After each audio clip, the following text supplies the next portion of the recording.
So hello everyone and very good evening. This is lecture number 4 of chemical kinetics. Lecture number 3 तक हमने first order reaction तक already पढ़ लिया है. First order reaction क्या चीज़ होती है. यहाँ पर हम थोड़ा फर्स्ट ऑर्डर को एक्सटेंड करेंगे, थोड़ा और डिटेल में पढ़ेंगे. कुछ बातें और होती हैं फर्स्ट ऑर्डर रिएक्शन में, उन चीज़ों को थोड़ा और देखेंगे क्या होता है फर्स्ट ऑर्डर रिएक्शन में.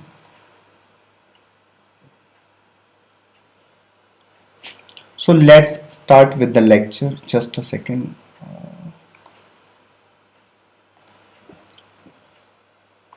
ओके तो चलो स्टार्ट करते हैं अब आज के लेक्चर को. Lecture number 4. देखिए सबसे पहली जो चीज आज हम पढ़ने जा रहे हैं that is first order bacterial growth.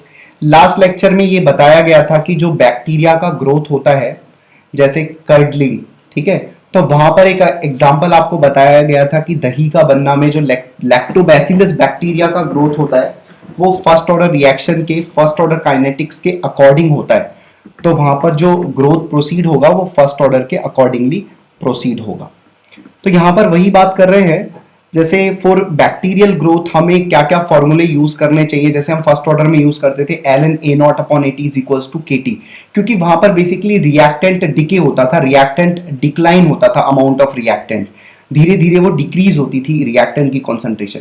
लेकिन यहां पर बैक्टीरिया का जो कॉन्सेंट्रेशन है वो टाइम पर टाइम इंक्रीज होता जाएगा. तो यहां पर हम जो फॉर्मूला यूज करेंगे that is ln AT/A0. First order में भले ही हम ln A0/AT बराबर KT लिखते हैं, लेकिन अगर बैक्टीरियल ग्रोथ का क्वेश्चन आएगा तो वहां पर फॉर्मूला यूज होगा ln AT/A0 बराबर KT. ओके, तो ये वाला फॉर्मूला यूज करेंगे, इसको ध्यान रखेंगे. सेकेंड फॉर्मूला वहां पर यूज करते थे AT is equals to A0 into e की पावर माइनस KT. यहां पर हम यूज करेंगे AT is equals to A0 into e की पावर KT. ठीक है, ये थोड़ा सा अंतर है. Next is generation time.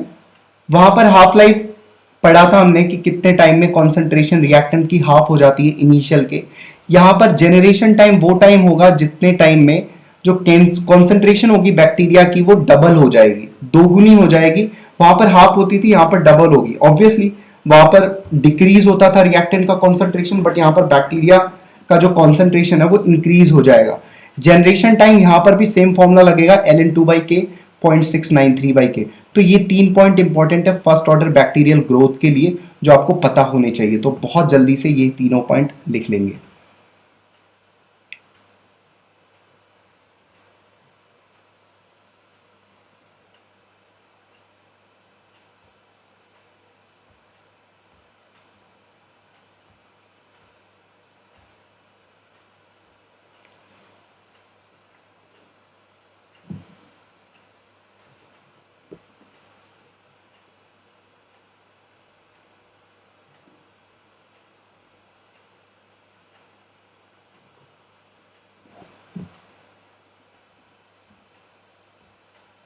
इससे रिलेटेड कभी भी क्वेश्चन आएगा बहुत सिंपल होगा, वहां पर आपको पता चल जाएगा क्वेश्चन बैक्टीरियल ग्रोथ का क्वेश्चन है.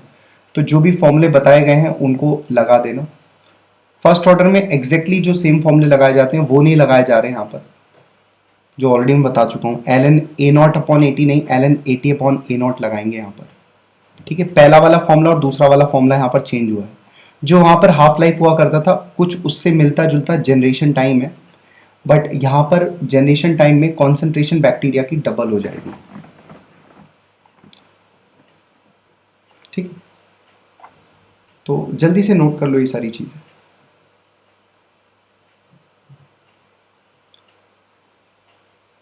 मैं ऊपर बढ़ाता जा रहा हूं, धीरे धीरे लिखते रहना. बहुत अच्छा. Next is second order reaction. So first order हम कंप्लीट कर चुके हैं, सेकेंड ऑर्डर रिएक्शन की बात कर रहे हैं. एक बात मैं और कहना चाहूंगा, यहाँ पर जितने भी रेडियो एक्टिव डिके होते हैं, न्यूक्लियर डिके होते हैं, वो सारे के सारे फर्स्ट ऑर्डर काइनेटिक्स को फॉलो करते हैं. तो हम फिजिक्स में मॉडर्न फिजिक्स के अंदर वो वाला चैप्टर पढ़ लेंगे, तो वो वाला पार्ट मैं यहाँ पर नहीं बता रहा हूँ. रेडियो एक्टिव डिके तो वो वहाँ पर पढ़ लेंगे, वहाँ पर कंप्लीट हो जाएगा. कई लोग केमिस्ट्री में पढ़ाते हैं रेडियो एक्टिव डिके, लेकिन हम वहाँ फिजिक्स में पढ़ लेंगे, मॉडर्न फिजिक्स में. ठीक है, न्यूक्लियर फिजिक्स में. Next is second order reaction. ऐसा रिएक्शन जिसका ओवरऑल ऑर्डर 2 हो जाए. जैसे यहाँ पर एक एग्जांपल है, ए से बी एक रिएक्शन प्रोसीड हो रही है. इनिशियली ए की कॉन्सेंट्रेशन A0 है, बी की कॉन्सेंट्रेशन 0. कुछ समय बाद ए का कुछ अमाउंट बी में कन्वर्ट हो जाएगा और टी टाइम पर ए की कॉन्सेंट्रेशन हो चुकी है A not minus x, x concentration A की डिक्रीज हो चुकी है। अगर ये फर्स्ट ऑर्डर काइनेटिक्स को फॉलो कर रहा है, फर्स्ट ऑर्डर रिएक्शन, तो इसका रेट हम लिख सकते हैं रेट कांस्टेंट इनटू कॉन्सेंट्रेशन ए की पावर 2, या हम इसको और लिख सकते हैं minus D A by D T बराबर d B by D t. अब यहाँ पे ये वाला पार्ट और ये वाला पार्ट को एक साथ कंपेयर करते हैं तो आ जाएगा के स्क्वायर बराबर minus D A by D T, और फिर ए को और डी ए को एक साथ ले लेते हैं तो ये आ जाएगा D A upon A square, और एक साइड बन जाएगा माइनस के डी टी। फिर हम इंटीग्रेट कर देंगे D A upon A square को ए नॉट से लेकर ए टी तक, और टाइम की वैल्यू 0 से लेकर टी तक। 1 अपॉन एक्स स्क्वायर का इंटीग्रेशन होता है माइनस 1 अपॉन एक्स, तो यहाँ पर d A upon A square का integration similar to that minus 1 upon concentration of A हो जाएगा, और इसको हम इंटीग्रेट कर देंगे ए नॉट से लेकर ए टी तक। ठीक है, वैल्यूज पहले ए टी पुट की जाएगी फिर ए नॉट पुट की जाएगी, लेकिन यहाँ पर माइनस साइन है तो हमें आता हुआ पहले कौन दिखेगा, ए नॉट, तो 1 upon A not minus 1 upon A t आ जाएगा लेफ्ट हैंड साइड में, राइट हैंड साइड में के टी ऑलरेडी बन चुका है। तो यहाँ से एक इक्वेशन जो हमको मिली that is 1 upon A T minus 1 upon A naught is equals to के टी। तो ये वाली रिएक्शन सेकेंड ऑर्डर के लिए है। अब सेकेंड ऑर्डर के लिए रिएक्शन ये वाली इक्वेशन सेकेंड ऑर्डर रिएक्शन के लिए है, तो इस वाली इक्वेशन को आप याद कर लेंगे। लेकिन मैं आपको एक बात बताऊं, जीरो ऑर्डर फर्स्ट ऑर्डर पर ज़्यादा क्वेश्चंस आपको देखने को मिलेंगे एग्जाम के अंदर, सेकंड ऑर्डर पर उतने क्वेश्चन देखने को नहीं मिलते हैं, तो इसलिए बहुत ज़्यादा हम प्रैक्टिस सेकंड ऑर्डर पर नहीं करेंगे, फर्स्ट ऑर्डर पर आगे चल के और भी प्रैक्टिस करेंगे। अभी के लिए सेकंड ऑर्डर के लिए आप बस ये वाली इक्वेशन याद रखो, 1 by A T minus 1 by A naught is equals to के टी। तो बहुत जल्दी से आप यहाँ से यहाँ तक लिख लो।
तो बहुत जल्दी से यहाँ तक लिख लेंगे 1 by A T minus 1 by A naught is equals to के टी। ठीक है, ये इक्वेशन भी याद रखेंगे सेकेंड ऑर्डर के लिए। जब भी क्वेश्चन आएगा सेकेंड ऑर्डर रिएक्शन का, तो इस वाली इक्वेशन की मदद से आप उस क्वेश्चन को सॉल्व कर सकते हैं।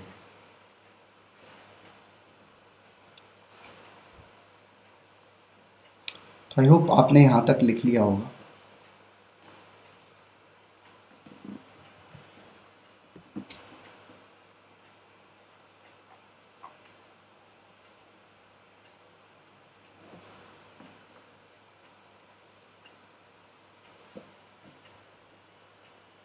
चलिए अब आगे बढ़ते हैं, नेक्स्ट बात कर लेते हैं टी हाफ की सेकेंड ऑर्डर रिएक्शन के लिए।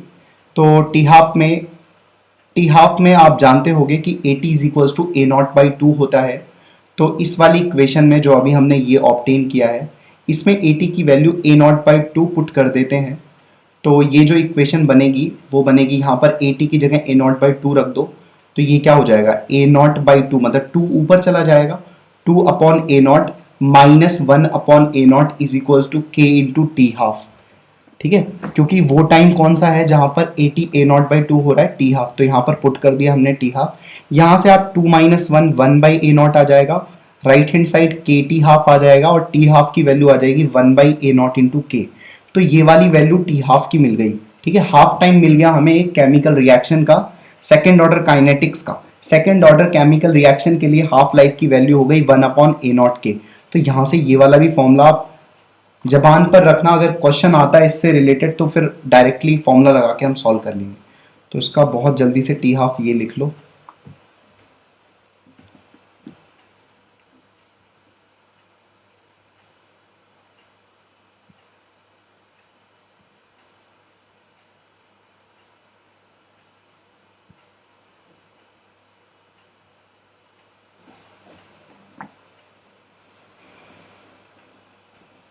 यहाँ पर नोट करने वाली बात यह है कि टी हाफ आप देख पा रहे होंगे इनिशियल कॉन्सेंट्रेशन के इन्वर्सली प्रोपोर्शनल है।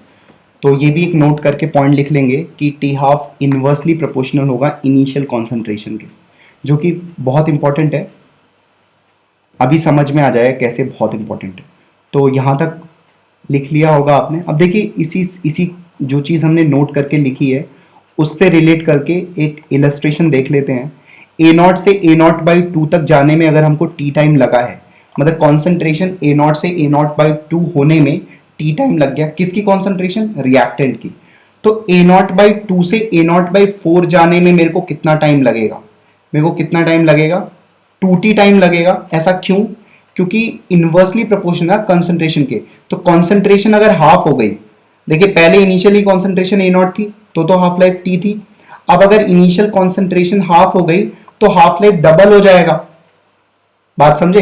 तो ए नॉट बाई टू से ए नॉट बाई फोर जाने में 2t टाइम लगेगा, क्योंकि ये इनवर्सली प्रोपोर्शनल है। ठीक है, तो आप सबको ये चीज समझ में आ गई होगी। फिर भी डाउट हो तो पूछ लेना।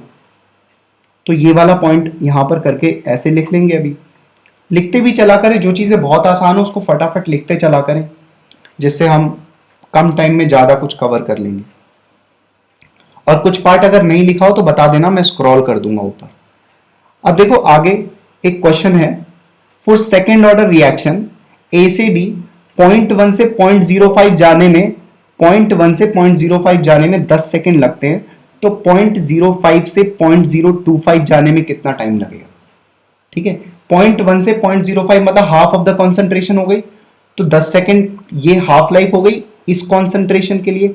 0.1 अगर इनिशियल कॉन्सेंट्रेशन है तो उसके लिए हाफ लाइफ 10 सेकेंड हो गया।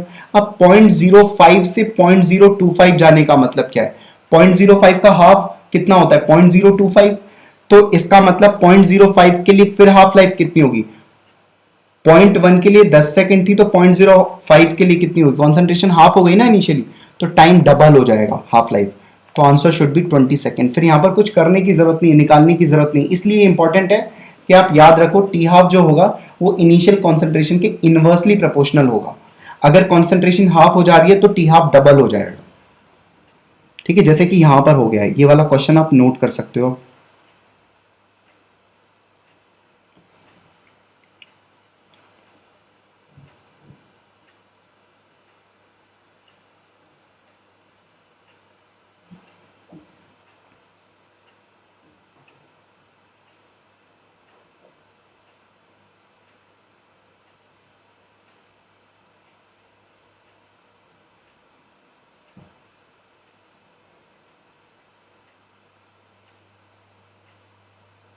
चलो, next is nth order reaction. हमने जीरो ऑर्डर पढ़ ली, फर्स्ट ऑर्डर पढ़ ली, सेकेंड ऑर्डर पढ़ ली। अब हम nth ऑर्डर रिएक्शन पढ़ेंगे। nth में अब कोई भी ऑर्डर हो, थर्ड फोर्थ फिफ्थ सिक्स कुछ भी हो, वो चीज हम यहाँ पर एक साथ देख ले रहे हैं। तो nth ऑर्डर के लिए मैं आपको डेरिवेशन नहीं बता रहा हूँ, डायरेक्टली मैं रिजल्ट बता दे रहा हूँ क्या आएगा डिराइव करने के बाद। तो पहला यहाँ पर देखिए, पहला जो इक्वेशन लिखा है दैट इज 1/n-1 ब्रैकेट में 1/80 की पावर n-1 माइनस 1/a0 की पावर n-1 बराबर kt। तो ये एक फॉर्मूला हो गया। ठीक है, सिंपल सा फॉर्मूला है nth ऑर्डर के लिए। जैसे जीरो ऑर्डर के लिए इक्वेशन क्या आई थी? a0 minus at is equals to kt।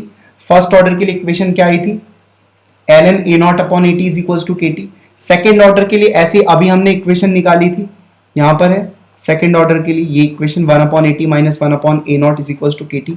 ऐसी nth ऑर्डर के लिए जो इक्वेशन है दैट इज 1/n-1 इंटू 1/80 की पावर n-1 माइनस 1/a0 की power n-1 equals to kt। यहां पर याद ध्यान रखने वाली बात यह है कि आप n को एक नहीं रख सकते। जब आप n को एक रखोगे तो ये फिर वैलिड नहीं होगा। तो ये सब ऑर्डर को फॉलो करेगा लेकिन फर्स्ट ऑर्डर के लिए ये इक्वेशन नहीं बनी है, ठीक है। मतलब n को एक नहीं रख सकते, एक रख दिया तो यहाँ पर 1/n-1 है, डिनोमिनेटर 0 हो जाएगा, तो वो उसको अनडिफाइन कर ले जाएगा। तो nth ऑर्डर के लिए है, लिए तो है, लेकिन आप इसमें n की वैल्यू एक नहीं रख सकते। ऐसे अगर हम t हाफ की बात करें nth ऑर्डर में, तो वो इनवर्सली प्रोपोर्शनल होगा a0 की पावर n-1 के, या ऐसे बोले हाफ लाइफ nth ऑर्डर का इनवर्सली प्रोपोर्शनल होगा इनिशियल कॉन्सेंट्रेशन की पावर n-1 के। तो ये भी पॉइंट आप सेकंड पॉइंट याद रखेंगे, यहां से nth ऑर्डर के लिए ये दोनों पॉइंट जल्दी से लिख लेंगे।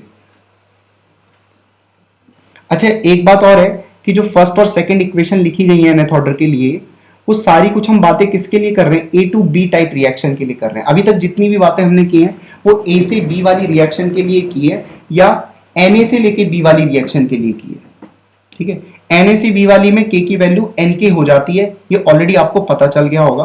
तो सिंगल रिएक्टेंट के लिए अभी हम रेस्ट्रिक्टेड है, अपने कॉन्सेप्ट को सिंगल रिएक्टेंट तक ही सीमित रख रहे हैं, ठीक है। तो थर्ड पॉइंट में वही चीज यहां पर वापस से डिस्कस की है।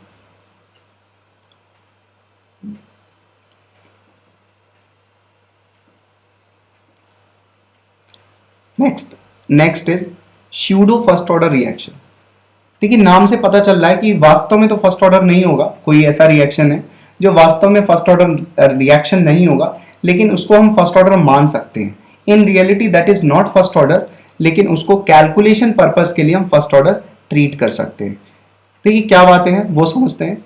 If there are more than one reactant, अभी तक हम एक रिएक्टेंट की बात करते थे, अब हमारी जर्नी जो चालू हो जाएगी वो 2 रिएक्टेंट या 3 रिएक्टेंट के लिए चालू हो जाएगी। मान लीजिए आपके पास 2 रिएक्टेंट है या 3 रिएक्टेंट है, there are more than one reactant and one of the reactant is taken in excess amount. उन सभी रिएक्टेंट में एक ऐसा रिएक्टेंट है जिसकी कॉन्सेंट्रेशन बाकियों से बहुत ज्यादा है, बाकी रिएक्टेंट की कॉन्सेंट्रेशन से एक पर्टिकुलर रिएक्टेंट की कॉन्सेंट्रेशन काफी ज्यादा है, then its order can be taken as 0। तो जिस रिएक्टेंट की कॉन्सेंट्रेशन बहुत ज्यादा है, भले ही उसका ऑर्डर कुछ भी हो, उसको हम 0 मान लेंगे, ठीक है। जैसे मान लिया यहाँ पर एक क्वेश्चन है a प्लस बी से c, यहाँ पर 2 रिएक्टेंट ए बी हैं, वहां से प्रोडक्ट c बन रहा है, और इसकी रेट जो लिखी गई है एक्सपेरिमेंटली लिखी जाती है रेट, तो क्योंकि रेट तो ऑर्डर पर डिपेंड करता है और ऑर्डर एक्सपेरिमेंटल डिटरमाइंड क्वांटिटी है। तो यहाँ पर अगर हम रेट की बात करें, वो लिखा है R बराबर K into concentration of A into concentration of B। देखने से तो सेकेंड ऑर्डर रिएक्शन लग रहा है, क्योंकि यहाँ पर ओवरऑल ऑर्डर देखने पर आपको पता चल रहा है 2 आ रहा है, लेकिन एक चीज और है, यहाँ पर A की जो कॉन्सेंट्रेशन है इस वाली रिएक्शन के लिए वो बहुत ज्यादा है B की कॉन्सेंट्रेशन से। तो अगर ऐसा है तो वापस से अगर हम इस रिएक्शन को देखें, R इज इक्वल्स टू के ए इंटू बी, इसमें जो A का पार्ट होगा वो लगभग ड्यूरिंग द रिएक्शन कांस्टेंट होगा। क्यों कांस्टेंट होगा? जैसे मान लो A और B यहाँ पर है और A के 5000 मोल है और B के 1 मोल है, ठीक है, ध्यान सुनना, A के 5000 मोल है और B के 1 मोल है। तो आपको स्टोइशियोमेट्री से ये पता चल रहा है कि B का 1 मोल A के 1 मोल के साथ रिएक्ट करेगा, तो B के तो 1 ही मोल है ना, तो B का 1 मोल A के 1 मोल के साथ रिएक्ट कर जाएगा। तो 5000 कॉन्सेंट्रेशन थी ना, 5000 मोल थे A के, अब 1 मोल रिएक्ट भी कर गया तो भी 4999 मोल तो A के अभी भी बचे हैं। बात समझ रहे हो? तो इसका मतलब क्या मैं बोल रहा हूं कि A का जो नंबर ऑफ मोल्स है वो तो अप्रोक्सीमेटली 5000 ही है, भले भी उसके साथ रिएक्ट करा हो चाहे नहीं किया हो, वो रफली सेम है, वो कभी चेंज नहीं होगा। तो during the proceeding of the reaction A की जो कॉन्सेंट्रेशन होगी that will not change, it can be treated as a constant entity and it can also be clubbed in K। K के साथ K is also a constant, A now A is also constant, A को हम constant मान सकते हैं A की concentration को। तो अब K इंटू A को मिला के हमने एक नया कांस्टेंट बोल दिया, that is K dash. K dash बराबर क्या है? Rate constant of original reaction, ये जो रिएक्शन है, इनटू कॉन्सेंट्रेशन ऑफ A। इसको हम एक नया कांस्टेंट बोल रहे हैं, नया रेट कांस्टेंट बोल रहे हैं K डैश। ये वास्तविक रेट कांस्टेंट नहीं है, ये जो हमने स्यूडो मतलब यहां पर एक तरीके से नई इक्वेशन बनाई है उसका रेट कांस्टेंट है। तो अब देखिए, अब हम नया रेट जो हमने मॉडिफाइड, रेट तो वही है, रेट को दूसरे तरीके से लिखा जा सकता है, that is K dash into B. अब यहां पर अगर ये वाले आप एक्सप्रेशन को देखेंगे तो आपको ये फर्स्ट ऑर्डर रिएक्शन दिखेगी, क्योंकि ओवरऑल ऑर्डर निकालेंगे आप तो 1 आएगा जो कि B का है। ठीक है, तो वास्तव में तो ये फर्स्ट ऑर्डर नहीं थी, वास्तव में तो ये सेकंड ऑर्डर रिएक्शन थी, लेकिन आपने थोड़ा बहुत अप्रोक्सीमेशन लगा के इसको फर्स्ट ऑर्डर बना दिया। और ये अप्रोक्सीमेशन लगाने में हम इसलिए सफल हो पाए हैं कि एक पर्टिकुलर रिएक्टेंट की कॉन्सेंट्रेशन काफी ज्यादा है। जब ऐसा होगा तभी हम ऐसा कर सकते हैं। तो ऐसी रिएक्शन हमें क्या देखने को मिल रही है, फर्स्ट ऑर्डर रिएक्शन देखने को मिल रही है। ठीक है, in reality reaction is second order, but we can take it first order for calculation purpose. Calculation purpose के लिए, सॉल्व करने के लिए, क्वेश्चन सॉल्व करने के लिए हम इसको फर्स्ट ऑर्डर मान सकते हैं। फर्स्ट ऑर्डर के हमने सारे फॉर्मूले भी पढ़ लिए हैं। ठीक है, if we solve by assuming this as a first order, then use k dash in all formula of the first order in place of rate constant.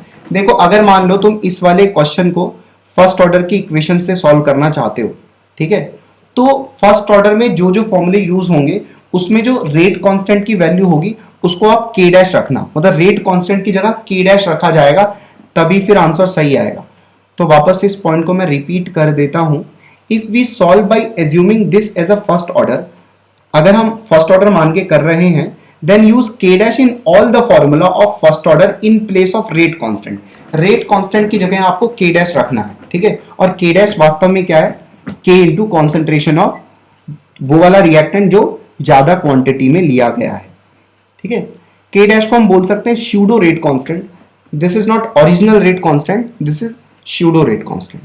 Original rate constant k की वैल्यू हम लिखेंगे k dash into A, pseudo rate constant into concentration of A. ये यहां पर ए बोलने का मतलब ये है कॉन्सेंट्रेशन वो वाले रिएक्टेंट का जो एक्सेस अमाउंट में लिया गया है, जो बहुत ज्यादा, जिसका कॉन्सेंट्रेशन बहुत ज्यादा है, उसकी बात हम यहां पर कर रहे हैं। ठीक है, तो काफी इंपॉर्टेंट बातें स्यूडो फर्स्ट ऑर्डर रिएक्शन में, काफी क्वेश्चन आपको देखने को मिलेंगे। तो यहां से आप लिखना स्टार्ट कर दें स्यूडो फर्स्ट ऑर्डर रिएक्शन।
अब आगे देखेंगे, एक क्वेश्चन है हमारे लिए, क्वेश्चन को करते हैं, फिर चीज़ें जो अभी तक हमने पढ़ी है वो सारी कुछ चीज़ें समझ में आ जाएंगी हमें। देखिए क्वेश्चन है, ए प्लस बी से सी रिएक्शन प्रोसीड हो रही है और इसकी रेट हमें प्रोवाइडेड है, रेट ऑफ रिएक्शन इज के ए बी।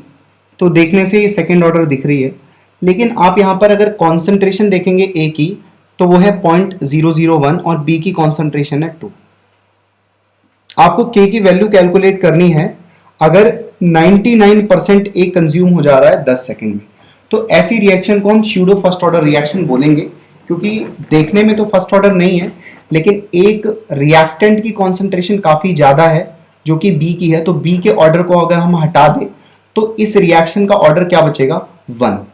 ठीक है, तो अब ये फर्स्ट ऑर्डर हो गई। ठीक है, तो ऐसी रिएक्शन स्यूडो फर्स्ट ऑर्डर कहलाएंगे। के की वैल्यू कैलकुलेट करते हैं, ए का 99% कंज्यूम हो गया है, तो अब मैं इसको फर्स्ट ऑर्डर मान लेता हूं और फर्स्ट ऑर्डर के फॉर्मूले लगाता हूं।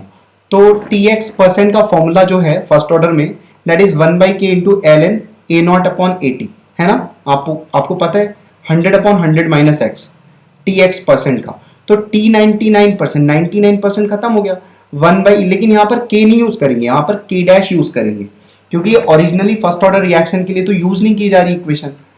ठीक है, स्यूडो फर्स्ट ऑर्डर के लिए यूज करें तो 1/k डैश, तो k dash into L N 100/1 100 हो जाएगा, और इस 99% का जो T99% है दैट इज गिवन 10 सेकेंड। सो यहाँ पर हम 10 सेकेंड वैल्यू रख देंगे, यहाँ पर 10 सेकेंड रख देंगे, तो k डैश का जो वैल्यू आ जाएगा यहाँ से k डैश निकाल लो। ठीक है, इन दोनों की इक्वेट करके, तो यहाँ से आ जाएगा ln 10/5।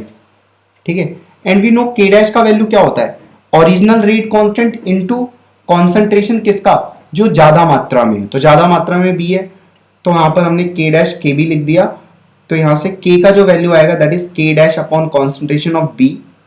ये ठीक है, अब k डैश का वैल्यू है ln 10/5 और b का वैल्यू है, मतलब कॉन्सेंट्रेशन ऑफ b का वैल्यू है 2, तो फिर से इसको थोड़ा फर्दर सिंप्लीफाई करोगे ln 10/10, और ln 10 को कितना लिख सकते हो तुम, 2.303 इंटू log 10, log 10 का वैल्यू 1 होता है, तो यहां से आ गया 2.303 अपॉन 10 और आंसर मिल गया हमें 0.2303।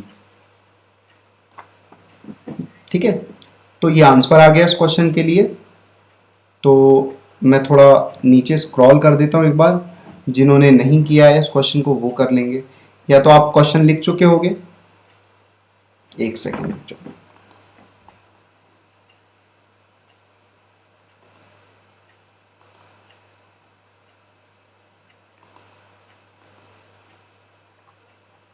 लिख लो, यहां से यहां तक ये क्वेश्चन लिख लो, जिन्होंने क्वेश्चन नहीं लिखा वो क्वेश्चन लिख लेंगे सबसे पहले, फिर उसके बाद सोल्यूशन तो आपको समझ में आ गया होगा, खुद से भी कर सकते हो सोल्यूशन, आंसर लिख लेना।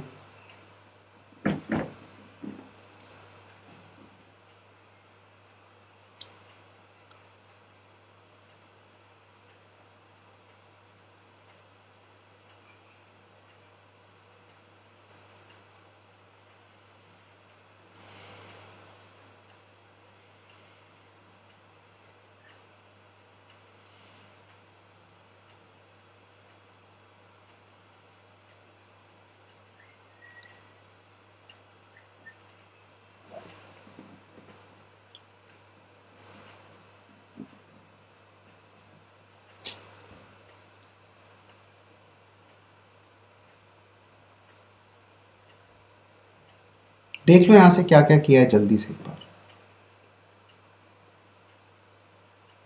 ठीक है, जिसका छूट जाएगा वो आंसर लिख के बाद में इसको कर लेना, फिर भी नहीं समझ में आया तो बाद में देख लेना।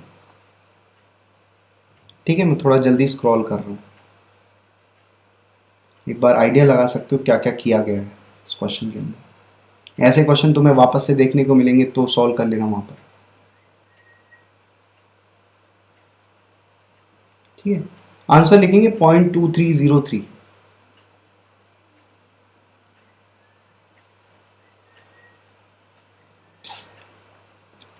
Next is if reaction is of type A plus B से C।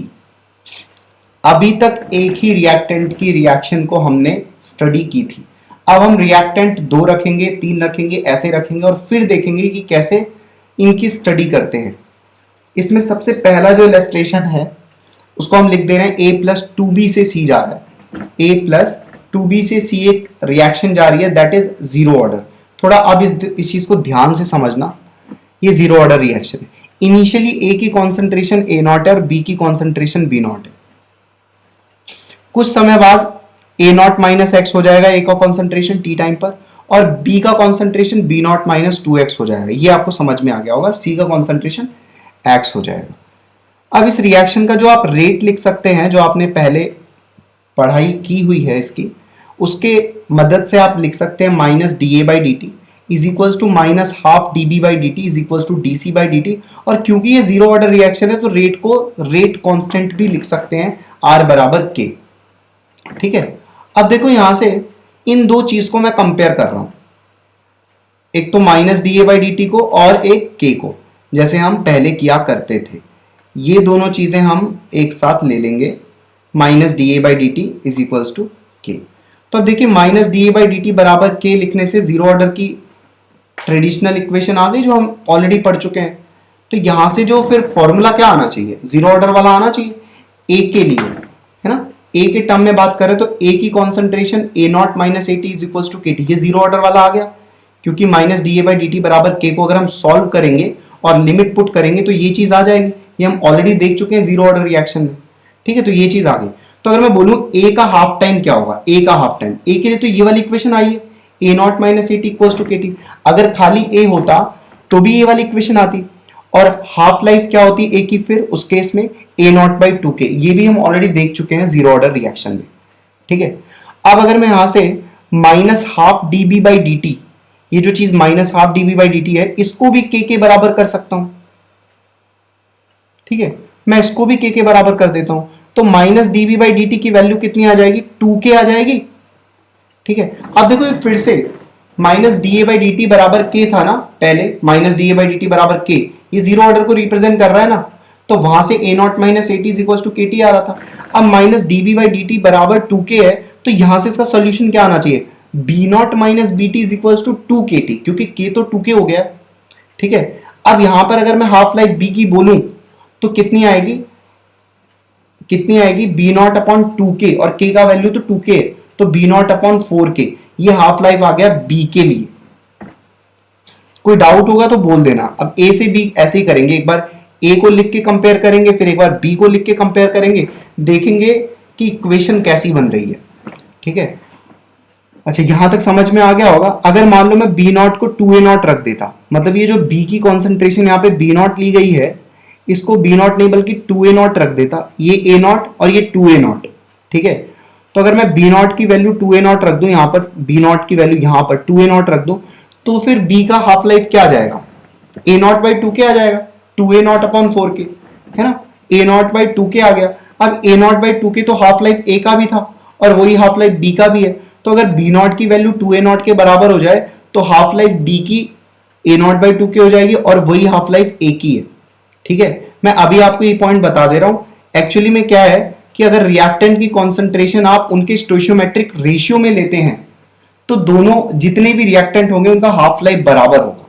जैसे यहां पर देखिए ए और बी का जो कॉन्सेंट्रेशन है, ए नॉट और टू ए नॉट ले लिया जाए, उनके स्टोइशियोमेट्रिक रेशियो में लिया जाए, तो ए का जो हाफ लाइफ होगा वही बी का हाफ लाइफ होगा। ठीक है, एक तो ये बात हो गई, और दूसरी बात ये हो गई, अब देखो यहां पर नोट करके वही दूसरी बात लिखी है, if there are more than one reactant, अगर एक से ज्यादा रिएक्टेंट है, then half life is defined for each reactant separately, प्रत्येक रिएक्टेंट के लिए हाफ लाइफ डिफाइन होगा। पहले क्या हो रहा था, एक रिएक्टेंट था तो रिएक्शन के लिए हाफ लाइफ डिफाइन हो रहा था, अब क्योंकि दो रिएक्टेंट है तो दोनों रिएक्टेंट के लिए हाफ लाइफ अलग अलग डिफाइन होगा, ए का हाफ लाइफ अलग होगा और बी का हाफ लाइफ अलग होगा। ठीक है, थोड़ा देर आपको टाइम दिया, आप देख लो, सोच लो, समझ लो क्या आया क्या नहीं आया, उसके बाद मुझे बता देना।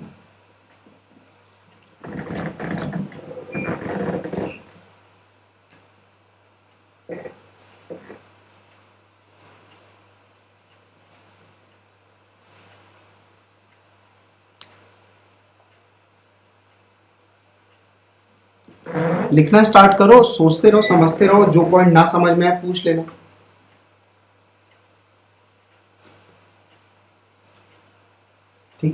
और ऐसे 2-3 अभी एग्जाम्पल कर लेंगे तो चीज़ें समझ में आ जाएंगी। अभी तक आपका जो ब्रेन है ना वो एक सिंगल रिएक्टेंट पर ही सेंटर्ड है, तो उसको थोड़ा सा टाइम लगेगा स्विच करने में कि भाई 2 रिएक्टेंट होंगे तो फिर हम क्वेश्चंस को कैसे सॉल्व करेंगे, वो चीज़ यहाँ पर सिखाई गई है।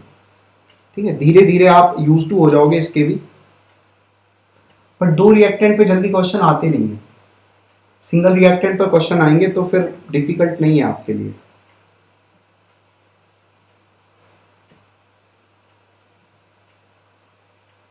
कोई पॉइंट अगर मिस हो गया हो, मतलब ब्लैक एंड हो गया हो, आपके दिमाग में बिल्कुल नहीं आया हो, तो पूछ सकते हो आप।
अगर रिएक्टेंट्स को उनके स्टोइशियोमेट्रिक रेशियो में ले लिया जाए तो सभी रिएक्टेंट की हाफ लाइफ बराबर होगी। अगेन इस चीज़ को मैंने रिपीट कर दिया है। जैसे ए और बी को अगर उनके स्टोइशियोमेट्रिक रेशियो में लिया जाएगा तो फिर हाफ लाइफ दोनों की बराबर आएगी, ये बात पक्की है। ठीक है, तो अभी हम आगे इस चीज़ को नोट करके भी लिखेंगे। अभी के लिए जितनी चीज़ लिखी हुई लिख लो, कोई प्रॉब्लम हो गई हो तो बता देना।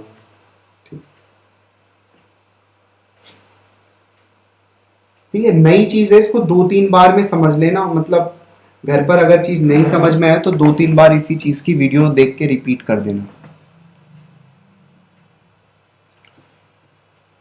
यहाँ नोट पॉइंट तक लिखना है, ये नोट तक आप लिख लो। If more than one reactant then half life is defined for each reactant separately.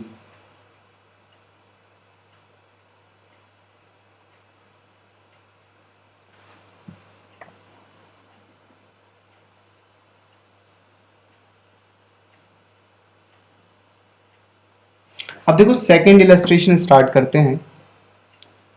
Second में भी हमने A+2B से C एक रिएक्शन कंसीडर कर लिया है और वो फर्स्ट ऑर्डर रिएक्शन है। T बराबर 0 पर A का A0 कॉन्सेंट्रेशन है, B का B0 कॉन्सेंट्रेशन है, C का 0 है। कुछ समय बाद A का कॉन्सेंट्रेशन A0 माइनस एक्स हो जाएगा, B का B0 माइनस 2x हो जाएगा और C का x हो जाएगा। अब इसका जो रेट लिखा है that is K concentration of A into B की कॉन्सेंट्रेशन की पावर 0, मतलब फर्स्ट ऑर्डर रिएक्शन ही ये बोला गया है। मान लो ऐसा रेट लिख लिया गया। ठीक है, तो इसी रेट को हम फर्दर ऐसे भी लिख सकते हैं, minus D A by D T बराबर minus half t B by D T बराबर d C by D t. ठीक है, अब यहां पर इस वाले रेट को, ये वाला जो पार्ट है ये वाला पूरा पार्ट और minus D A by D t, इन दोनों को इक्वेट करके एक साथ लिख लिया गया। ठीक है, तो K is equal to minus D A by D t आ गया।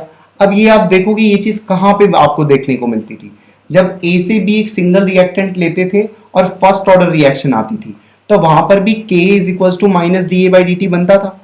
तो क्योंकि सेम इक्वेशन बना है तो इसका सोल्यूशन जो होगा वो भी सेम होगा।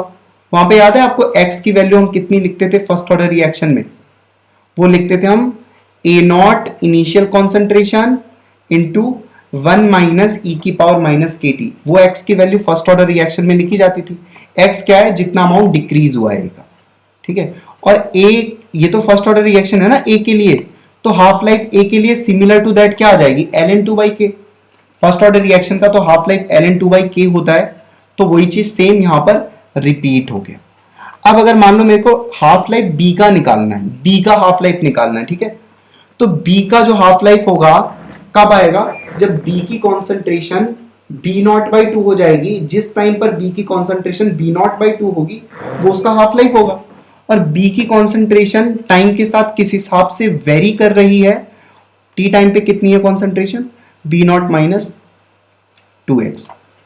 तो बी नॉट माइनस 2x की जब वैल्यू बी नॉट बाई 2 हो जाएगी, बीटी की वैल्यू बी नॉट बाई 2 हो जाएगी, तो उस समय x की वैल्यू आप निकालोगे तो ये बी नॉट बाई 4 आ जाएगी।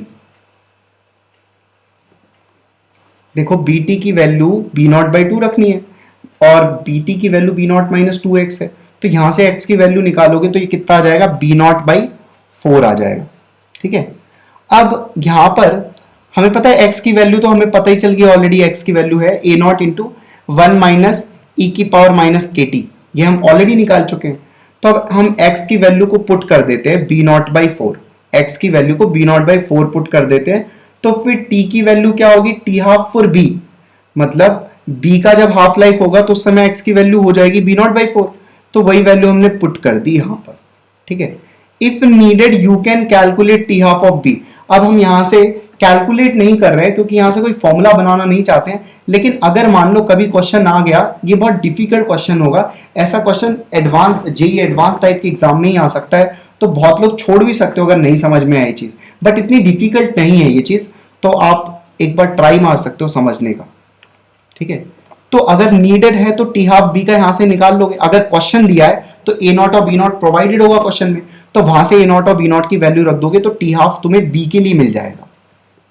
ठीक है, लेकिन अगर हम एक काम करें यहां पर, वो काम ये है कि अगर हम बी नॉट की वैल्यू 2 ए नॉट रख दें, यहां पर ये जो बी नॉट आया है उसकी वैल्यू हम 2 ए नॉट रख दें, तो फिर हमारा यहां से जो इक्वेशन बनेगा वो 2 A naught by 4 is equal to A naught into bracket में जो लिखा है वो, फिर यहां से थोड़ा सा अगर सिंप्लीफाई करोगे तो फिर यहां तक पहुंच जाओगे, हाफ इज इक्वल टू इतना इतना।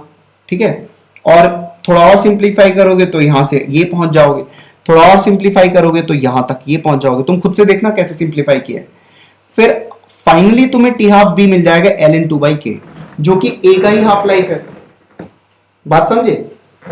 अच्छा, ये क्यों मिला हमें ऐसा, क्योंकि हमने बी नॉट की वैल्यू 2 ए नॉट रख दी थी, और इस रिएक्शन जो रिएक्शन ओरिजिन यहां पर कंसीडर की गई है, इसका स्टोइशियोमेट्रिक रेशियो क्या है, 1:2। तो अगर हम ए नॉट और 2 ए नॉट ले लें कॉन्सेंट्रेशन रिएक्टेंट का, तो हाफ लाइफ बराबर हो जाएगा, हमने पीछे वाले इलस्ट्रेशन में भी देखा था, वही चीज यहां पर भी उठ के आ गई है, सेम चीज। तो अब तक हम ये सीख चुके हैं कि स्टोइशियोमेट्रिक रेशियो में अगर रिएक्टेंट को लिया जाएगा तो प्रत्येक रिएक्टेंट का हाफ लाइफ बराबर होगा। ठीक है, ये थोड़ा सा डिफिकल्ट पार्ट है बट थोड़ा टाइम ले लो, समझ जाओ। लो यहां से लिखो,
ठीक है, थोड़ा लिखते लिखते समझना स्टार्ट करना, कोई चीज अगर नहीं समझ में आई है।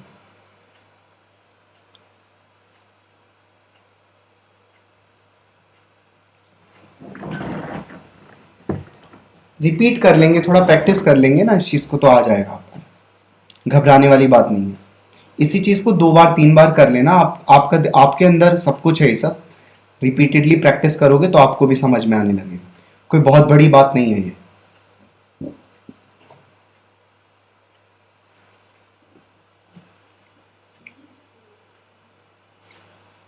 ठीक है, इतना डिफिकल्ट नहीं है ये, थोड़ा प्रैक्टिस चाहिए तुमको, और जब क्वेश्चंस करोगे तो चीज़ें समझ में आ जाएंगी अच्छे से। अभी के लिए बस इस चीज़ को समझने की कोशिश करो, मैं क्या बोल रहा हूँ, मैं जो बोल रहा हूँ वो चीज़ समझ में आ रही है कि नहीं आ रही है, उस चीज़ पर फोकस होना चाहिए अभी के लिए।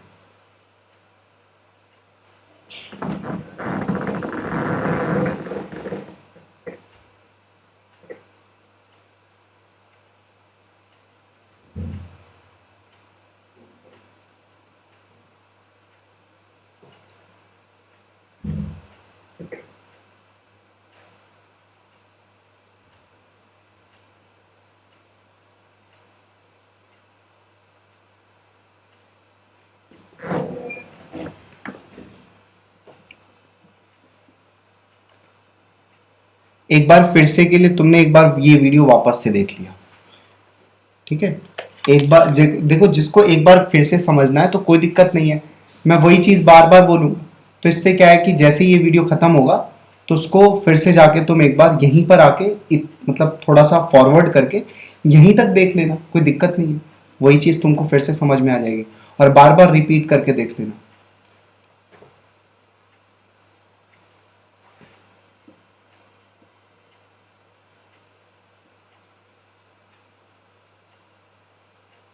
अभी के लिए लिख लो,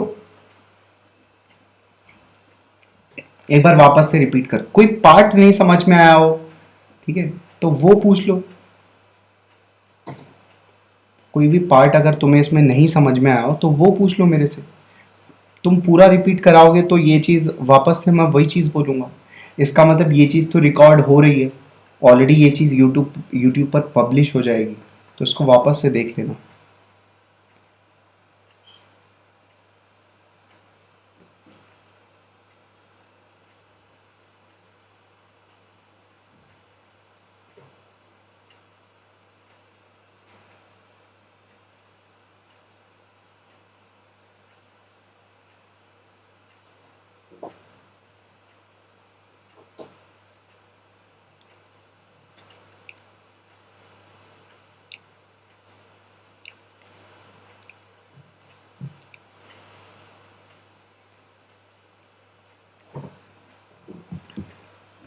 याद रखने वाली बात यह है कि अगर मान लीजिए दो रिएक्टेंट हैं और जो कॉन्सेंट्रेशन है रिएक्टेंट की वो उनके स्टोइशियोमेट्रिक रेशियो में है, तो दोनों रिएक्टेंट की हाफ लाइफ बराबर होगी।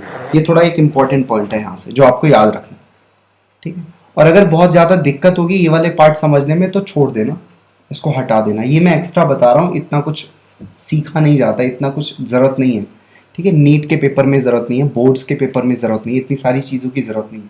ये सब बोर्ड के बाहर की बात है, नीट के बाहर की बात है ये।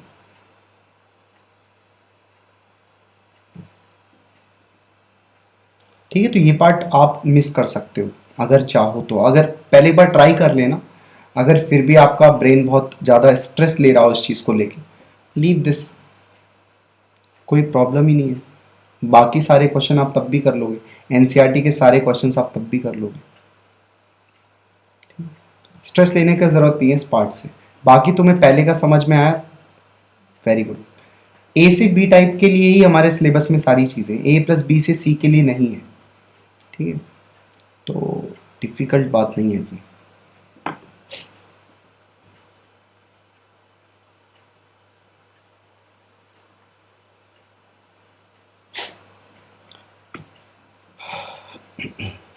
अब यहाँ पर फिर से एक नोट पॉइंट है, वही वाला नोट पॉइंट है जो मैं ऑलरेडी बता चुका हूँ। देखो, कोई रिएक्शन है ए प्लस बी से सी और कॉन्सेंट्रेशन ए का अपॉन कॉन्सेंट्रेशन बी का इसके स्टोइशियोमेट्रिक रेशियो के बराबर है। ए और बी का जो कॉन्सेंट्रेशन का रेशियो है वो स्टोइशियोमेट्रिक रेशियो के बराबर है।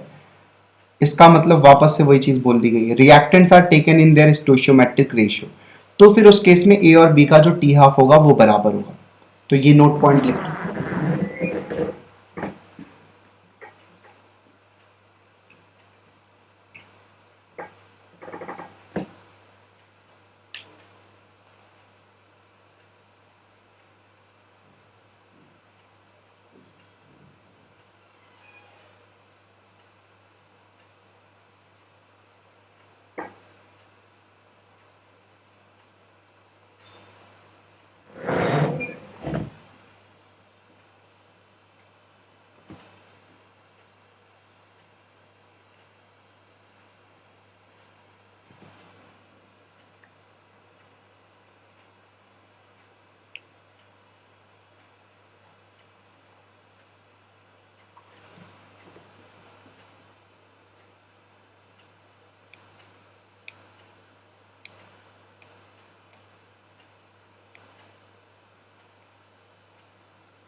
ठीक है, अब देखो एक क्वेश्चन है यहाँ पर, ए प्लस थ्री बी से सी एक रिएक्शन जारी है।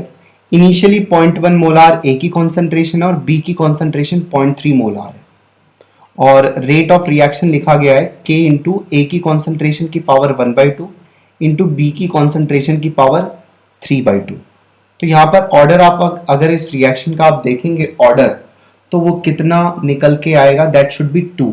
ओवरऑल ऑर्डर 2 आ रहा है। यहाँ पर ए का हाफ लाइफ है 10 सेकेंड, आपको बी का हाफ लाइफ कैलकुलेट करना है। तो मैंने तो आपको एक ट्रिक बताई हुई है कि अगर रेशियो जो होगा कॉन्सेंट्रेशन का रिएक्टेंट की, वो उनके स्टोइशियोमेट्रिक रेशियो के बराबर है, 0.1/0.3 का रेशियो 1/3 के बराबर तो ही है। तो यहाँ पर दोनों का हाफ लाइफ बराबर होगा, तो फिर यहाँ पर आंसर डायरेक्टली 10 सेकेंड आएगा, कुछ करने की जरूरत नहीं। तो देखो ये वाला पार्ट अगर तुम्हें नहीं भी समझ में आया, जो अभी मैंने थोड़ा सा एनालाइज करके थोड़ा मैथमेटिकली फॉर्म में समझाने का कोशिश किया है, थोड़ा प्रूव किया है चीज़ों को, तो अगर नहीं समझ में आया कोई बात नहीं, आप 2 3 पॉइंट जो भी नोट करा के लिखाए गए हैं उनको याद कर लो, उनके बेस पर आप सारे के सारे क्वेश्चन सॉल्व कर ले जाओगे, कोई भी प्रॉब्लम नहीं आएगी। ठीक है, तो आज के लिए इतना ही रखते हैं, बाकी नेक्स्ट लेक्चर में करेंगे।